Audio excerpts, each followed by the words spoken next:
ఒకసారి వశిష్ఠ మహాముని మనవడైన పరాశర ముని యమునా నది దాటడానికి వచ్చాడు. అతడు మహాతపస్వి, వేదాలను అధ్యయనం చేసినవాడు, సకల శాస్త్ర పారంగతుడు. నదీ తీరంలో నిలబడి ఉన్న పరాశర ముని కంటికి యమునా నది మధ్యలో పడవ మీద నిల్చొని ఉన్న ఒక అత్యంత సౌందర్యవతి కనిపించింది. ఆమె పేరు సత్యవతి దేవి. పూర్వం ఒకసారి జాలరులు చేపలు పట్టడానికి సముద్రం మధ్యలో వల విసరగా ఆ వలలో గర్భంతో ఉన్న ఓ పెద్ద చేప చిక్కుకుంది. కానీ అది సాధారణ చేప కాదు, బ్రహ్మదేవుని శాపం వల్ల చేపగా జన్మించిన ఒక దేవకన్య. జాలరులు ఆ చేపను సముద్రం నుండి బయటికి తీసి రెండుగా కోశారు.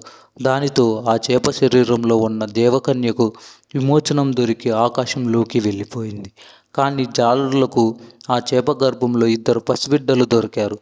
ఆ బిడ్డలను ఆ దేశరాజు దాసరాజుకు అప్పగించారు. ఆ బిడ్డలలో మగబిడ్డ మత్స్యదేశానికి రాజయ్యాడు. ఆడబిడ్డ ఆ రాజభవనంలో ఒక జాలరి బిడ్డగా పెరిగి పెద్దదయ్యింది. అలా పెద్ద అయిన ఆమె సత్యవతి దేవి. పరాశరుడు సత్యవతి దేవి యొక్క అందానికి ఆకర్షితుడై తనతో సంగమించమని సత్యవతి దేవి ముని మాట కాదంటే శాపమిస్తాడేమో అని భయపడి, మహాముని, నేనొక జాలరి పుత్రికను, నా ఒళ్ళంతా చేపల కంపు, అది మీరు భరించలేరు. అలాగే నా కన్యత్వాన్ని పోగొట్టుకొని నా తండ్రికి నేను ముఖం ఎలా చూపించాను అని అంది. దానికి పరాశరుడు దాని ఒంటి మీద వస్తున్న చేపల కంపు పోగొట్టి ఆమె శరీరం నుండి యోజన దూరం వరకు సుగంధ పరిమళాలు వెదజల్లేలా చేశాడు. అందుకే ఆమెను యోజన గంధి అని కూడా అంటారు. ఆమె కన్యత్వం చెడకుండా వరం ఇస్తానని చెప్పాడు.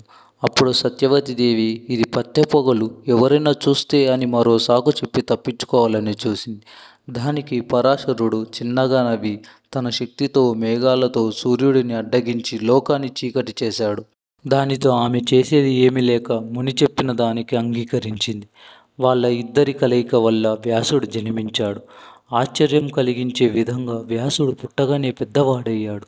తన తల్లికి నమస్కరించి, మీకెప్పుడు నాతో అవసరం వచ్చినా నన్ను తలుచుకున్న వెంటనే మీ ముందు ప్రత్యక్షమవుతాను అని తపస్సు చేసుకోవడం కోసం అడవులకు వెళ్ళిపోయాడు. తీవ్ర తపస్సు చేసి ఆత్మజ్ఞానాన్ని పొందాడు. ఒకటిగా ఉన్న వేదాలను విభజించి వేదవ్యాసుడయ్యాడు. తర్వాత బ్రహ్మ ఆజ్ఞతో అష్టాదశ పురాణాలు, నీతి, ధర్మ శాస్త్రాలు రచించాడు. ఆ తర్వాత వ్యాసుడు ఒక మహాకావ్యాన్ని రాయాలని అనుకున్నాడు. అది ఎలా ఉండాలంటే ఇంత ముందు జరగంది ఇక ముందు జరగంది రాయి ఉండాలి అనుకున్నాడు. సమస్త విశ్వానికి అదొక మార్గనిర్దేశం అయి ఉండాలని భావించాడు. న్యాయానికి, ధర్మానికి, అధర్మానికి మధ్య తేడా తెలుసుకుని జ్ఞానులవ్వడానికి మహాభారతం రచన వేదవ్యాసుడు రచించాడు.